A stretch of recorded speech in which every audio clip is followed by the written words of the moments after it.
पद्म पुराण में भगवान शिव पाताल खंड के अध्याय 111 में कह रहे हैं कि जो सदा शिव नाम का जप करते हैं, जो रुद्राक्ष और भस्म धारण करते हैं और मेरे सामने बैठकर पुराण का पाठ करते हैं, यदि उनमें कोई पाप दोष हो तो भी यमराज का साहस नहीं है कि उनको यमलोक ले जाएं। मैं उन्हें दंड दूं अथवा क्षमा करूं, ये मेरे अधिकार की बात है। ये नरकगामी नहीं होते। और इतना ही नहीं, ये चापि पापान्वित मायिनो नरा परान्न वस्त्रादि बधू बुधश्च वाराणसी परास्य ये वै श्रीशैलमर्त्याश्चनते विचार्या। ध्यान से सुने, जो पाप से युक्त हैं, परान्न परवस्त्र स्त्री आदि का भी सेवन कर लेते हैं, किंतु वाराणसी में निवास करते हैं अथवा श्रीशैल में निवास करते हैं। श्रीशैलम में कहते हैं, भगवान शिव कह रहे हैं कि उनसे कोई पाप होंगे तो मैं उनको दंड देकर शुद्ध करूंगा। वे यमलोक में नहीं जाएंगे, वे तो मुक्त ही होंगे। इस श्रीशैलम का महात्मा भी काशी के जैसा ही है।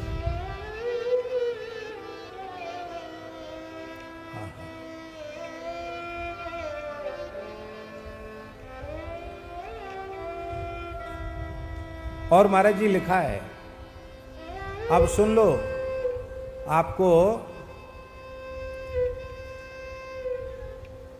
प्रमाण की इच्छा हो तो श्लोक संख्या को नोट कर सकते हैं। वैष्णवः पुरुषो भूत्वा शिव निंदाम करोति यः न विंदेत वैष्णवम लोकम सयाति नरकम ध्रुवम। पद्म पुराण के पाताल खंड के उत्तरखंड के 5वें अध्याय का ये 60वें अध्याय का 9वां 10वां श्लोक। जो वैष्णव होकर शिवजी की निंदा करता है उसे कभी वैकुंठ गोलोक साकेत की प्राप्ति नहीं होती, उसे वैकुंठ की प्राप्ति नहीं होती है, वो निश्चित नरक जाता है यदि वैष्णव होकर शिवजी की निंदा करता है। अब फिर सुन लो, ये वैष्णवों के बारे में व्यास जी लिख रहे हैं। अब क्या लिख रहे हैं? शैवः पाशुपतो भूत्वा विष्णु निंदाम करोति यः रौरवे पच्यते घोरे यावदिन्द्रास चतुर्दश।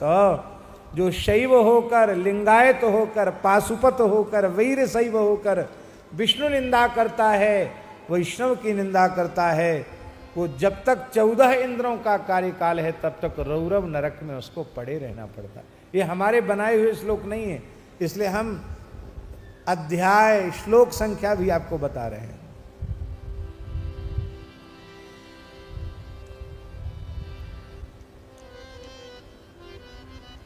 अन्नम ही प्राणिनाम प्राणाः प्रत्यक्षम सर्वदेही नाम।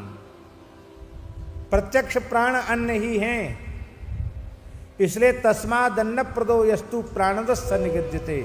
अन्नदान सबसे बड़ा महादान इसलिए है क्योंकि अन्न ही प्राण है, इसलिए अन्नदान प्राणदान है, इसलिए अन्नदान सदा करना चाहिए। बोलो भक्तवत्सल भगवान की। अब महाराज जी इतने श्लोक हैं कि हम श्लोकों की चर्चा नहीं कर सकते, सैकड़ों श्लोक हमारे पास लिखे हुए हैं। इसलिए भैया वैदिक सनातन धर्म ही, वो वैदिक सनातन धर्म की, भगवान शिव की जी उपासना की जो शास्त्रीय विधा है वही लिंगायत है, जहाँ गर्भिणी का भी संस्कार कर दिया जाता है, बच्चे के जन्म के बाद भी उसको शिव दीक्षा का संस्कार हो जाता है। और इतना ही नहीं, मरने के बाद भी उनको भूमि में विराजमान करके स्त्री हो या पुरुष हो, और जो जीवन भर जिस शिवलिंग का पूजन किया उनके हाथ में रखकर, विलुप्त रखकर, भस्म रख करके उन्हें भू समाधि दी जाती है। लोग कहेंगे ये क्या परंपरा है, अग्नि संस्कार नहीं भू संस्कार। बहुत ध्यान से सुने, अग्नि संस्कार के बाद 13 दिन का माने पूरा सूतक होता है 13 दिन का। त्रयोदशाह के बाद ही शुद्धि होती है। द्वादशा त्रयोदशा, दशगात्र एकादशा, दशगात्र एकादशा, द्वादशा त्रयोदशा, इसके बाद शुद्धि होती है। किंतु जल संस्कार और भूमि संस्कार में इतने लंबा सूतक नहीं होता है। सुन लीजिए, लिख लीजिए श्लोक, गरुड़ पुराण का श्लोक है। जलदाहे भवेद विष्णु, स्थलदाहे भवेद शिवा, अग्निदाहे भवेद प्रेतः, प्रेत कार्य तदुच्यते। जल में संस्कार करने से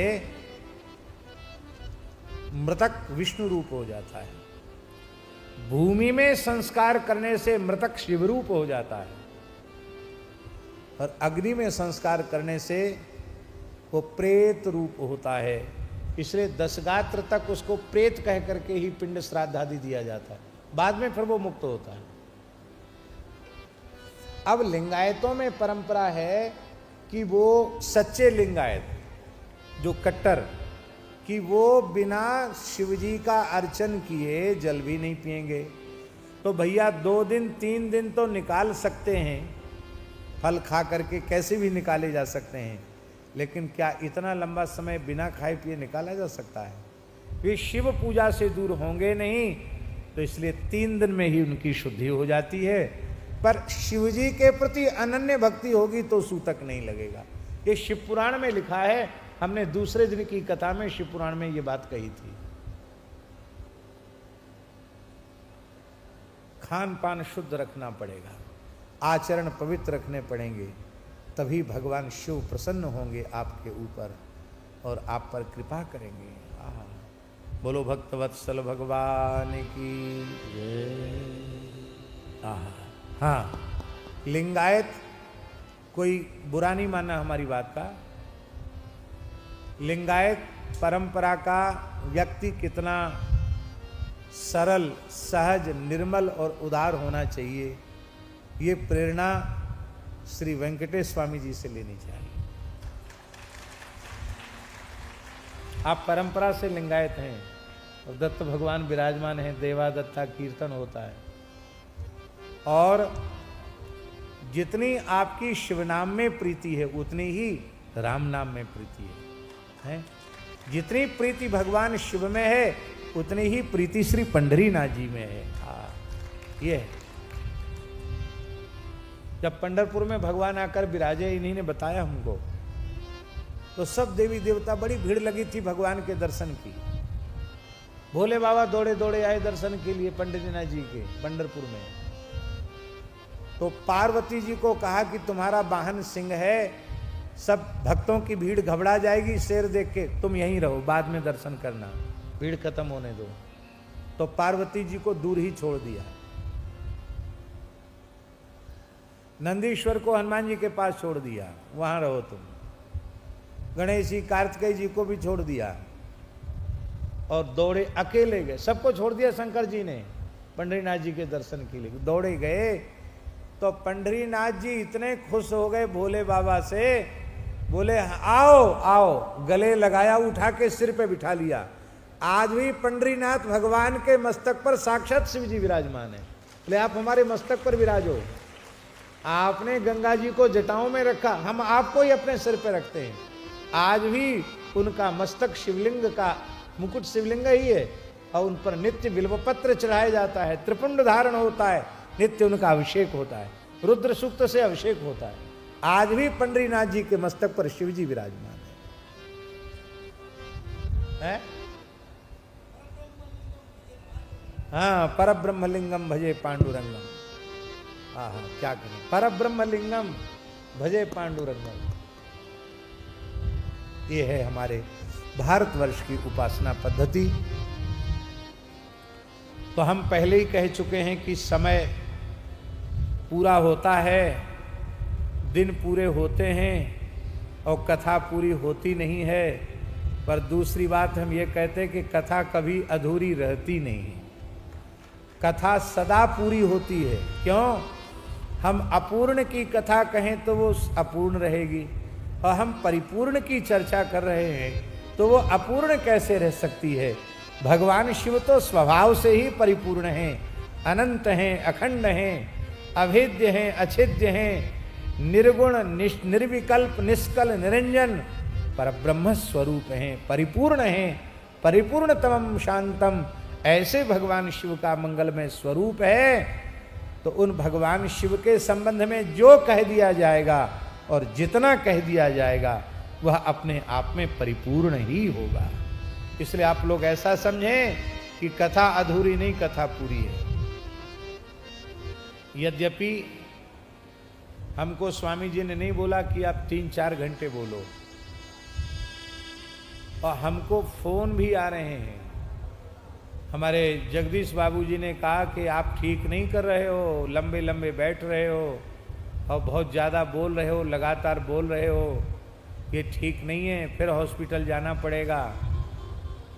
हमने कहा तुम वहीं बैठो, अपना काम देखो, राम राम करो वहीं बैठ के। हमको बहुत आनंद आ रहा है और हमको स्वयं प्रसन्नता न होती यहाँ आने में, क्योंकि पिंपल गांव में जो आश्रम है इसको हम अपना आश्रम मानते हैं और स्वामी जी को अपना स्वामी जी मानते हैं, अपने ही संत मानते हैं, हमारे संत हैं ये। वैसे तो सब संत हमारे ही हैं, लेकिन इनके प्रति विशेष आत्मीयता का भाव है। आप सब स्वामी जी के नाते, भगवान के नाते आप सब हमारे अपने हैं, इसलिए हम अपने स्थान में आए हैं। ये हमारे अपने स्थान का उत्सव हो रहा है, इसलिए हमने इनसे पूछा भी नहीं। हमने कह दिया कि फिर जब भगवान 2-3 साल में जब योग बनाएंगे और आप सब हर्षपूर्वक तैयार रहेंगे ऐसे उत्साह से, तो फिर यहाँ से आगे की शिव पुराण की कथा हम फिर सुनाएंगे। पर जितने बढ़िया से हम यहाँ सुना रहे हैं ऐसे ही आगे भी हम सुनाएंगे। बस आप लोग धैर्य रखें और अच्छे संकल्प लेकर के जीना अच्छा है। बुरा संकल्प लेकर के तो जीना अच्छा नहीं, इससे तो मर जाना ठीक है। पर अच्छा संकल्प लेकर के लंबी आयु तक जीवित रहने का विचार रखना अनुचित नहीं है, ठीक है। इसलिए हम भले ही 3 क्षण का ठिकाना नहीं, पर हम फिर भी ऐसा भाव अपने मन में रखते हैं कि भगवान ऐसा अनुग्रह करें कि आगे की कथा हम लोग फिर कभी श्रवण करें। लेकिन अभी कथा कुछ देर तो होनी है, थोड़ी देर आप लोग कथा सुनेंगे। उसके पहले एक अभंग गाइए, आप गाइए, हम पीछे से गाएंगे। एक बात पहले बता दें, इस अभंग में श्री तुकाराम जी महाराज, जगतगुरु श्री तुकाराम जी महाराज संतों के प्रति अपनी हृदय से कृतज्ञता व्यक्त कर रहे हैं। इतने अधिक कृतज्ञ हैं श्री जगतगुरु तुकाराम महाराज, कहते संतों के उपकारों का मैं क्या वर्णन करूं। ये संतों का सबसे बड़ा उपकार क्या है? ये हमको सोने नहीं देते हैं, ये हमको सदा जगाते रहते हैं, सदा जगाते रहते हैं। इसलिए इनके प्रति हम क्या वर्णन करें। हम उन संतों को क्या दे सकते हैं जिससे उनके उपकारों से हम उऋण हो सकें। कभी संतों के उपकारों से मुक्त नहीं हो सकते। श्री तुकाराम महाराज कह रहे हैं कि अपने प्राण भी यदि हम, अपना जीवन भी यदि उनके चरणों में अर्पित कर दें तो वह भी थोड़ा है, हम उऋण नहीं हो सकते। क्यों? संत सहज बोलते हैं तो भी उनकी वाणी से जीवों के कल्याण की बात ही निकलती है। संत साधकों को कष्ट पूर्वक सिखाते हैं, माने स्वयं कष्ट सहकर भी, पीछे पड़कर भी उनको सन्मार्ग पर लाते हैं। और तुकाराम जी कहते हैं कैसे? बोले संत और गाय में भेद नहीं है। जैसे गाय अपने नवजात बछड़े का चिंतन करती रहती है, ऐसी संत भी अपने आश्रितों का चिंतन करते हैं, उनकी सार संभाल रखते हैं, उन पर कृपा करते हैं, उनको आकर के संभालते हैं, उन संतों के चरणों में हम केवल प्रणाम ही करते हैं।